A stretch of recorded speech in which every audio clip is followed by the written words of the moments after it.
วัสดีพี่น้องนี่น้องมารีวิวปืนลุมให้ลูกค้าแล้วสองตัวตบเอตัวนี้น้องซุ่งไปอาตาปื้อซุ่งอาตาปื้อตอนเช้าน้องไปซุ่งเนี่ย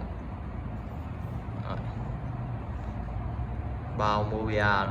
16 แวนถังคาร์บอนกล้อง BSA คลิปไม้งามท้ายปรับมาได้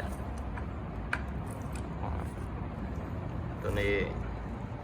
ก็คือกันบาวโมเวียถังคาร์บอนกล้อง BSA นี่โอลิงแถมมาไปปืนเนาะปัจเจก2 อันตัวกลางโอลิงมีซุปเนาะซุปกลางใหญ่เนาะใหญ่ตัวซุปใหญ่ตัวนี้น้องปั้นมาปัจเจกหั่นซุปเลยโอลิงซุปแถมกับลูกปืนเนาะโอเคพี่น้อง พี่น้องสนใจโทรมาหาน้องนะ